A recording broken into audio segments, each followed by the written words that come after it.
So I watched that new Superman movie called Superman, which is about Superman, played by David Corenswet. And it was good. I definitely enjoyed it. But I also think it's pretty handily my least favorite James Gunn superhero film to date. I don't know. I feel like despite all of his other superhero films being ensemble pieces with a bunch of kooky characters to focus on, for some reason, his first film about a solo hero is the one that finally feels a little too overstuffed. It was like watching a sequel that felt the need to go bigger and have more stuff happening than the first film. Except, this is the first film. I don't know, I just think there was a little too much happening with a little too many characters. It leads to a lot of the general Superman mainstay characters feeling a little underutilized. Like, are Clark and Jimmy even friends in this universe? I'm pretty sure they only interacted in like one scene and it wasn't particularly positive. Clark and Lois have great chemistry from what we do see of them, but again, I feel like they don't share the screen nearly as much as I would have wanted. The other Daily Planet people might as well not be in the movie. Ma and Pa Kent barely play into the film, despite how important the narrative insists they are to Clark. And while I really enjoyed the Justice Gang, especially Green Lantern, he was super funny, I just felt like they didn't really do that much either. Mr. Terrific was the only character who impacted the plot, really. And that thing at the end Green Lantern and Hawkgirl do could have just been handled by Metamorpho. Don't get me wrong, their inclusion definitely did the job of making me want to see more of their characters. I think one of this film's greatest strengths is presenting a new DC universe that I really want to see more of. But I also feel like this isn't the most focused, pure Superman story that I would have wanted. James Gunn is very intent on skipping the whole Superman origin story, since everyone and their mom knows all that stuff already. But I feel like ideally, this could have been more laser focused on Superman, Lois, the Daily Planet gang, and Lex Luthor. We don't need the origin again, but it just feels like we're skipping a little too far ahead in this universe as a whole. I will say though, I definitely liked all the characters, even if there were too many of them. This is a pretty fun and endearing depiction of Superman himself. Lois was really enjoyable and got to prove how capable she was time and time again. But I think the absolute scene stealer here is Lex Luthor. I can't remember the last time a comic book villain radiated this much pure hater energy. Oh my god, he's fantastic.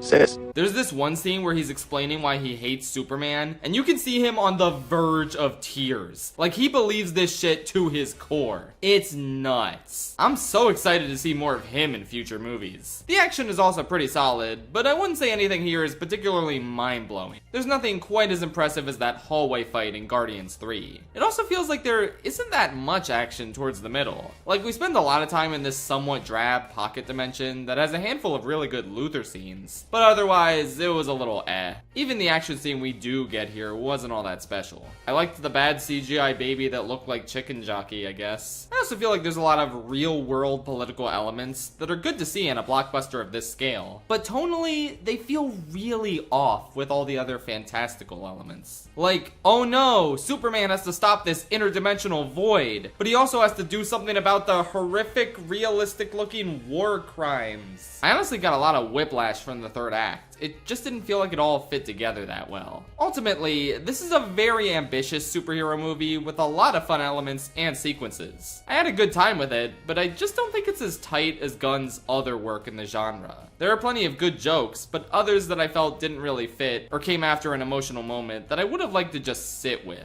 This isn't a new problem for him, but it is something that at least felt more appropriate in the Guardians films, since those are inherently sillier characters. Again, I can't stress enough that this was a good time that leaves me excited to see more from this new universe. I guess I'm just a little surprised that it isn't quite on par with the Guardians films, or even the Suicide Squad for me. Good stuff though. I'd still recommend checking it out, and I'm giving it a 7 out of 10. Sorry this review was kind of short, but I don't really have a ton to say about it. But yeah, it is good and stuff. That's about it. Good night, Metropolis.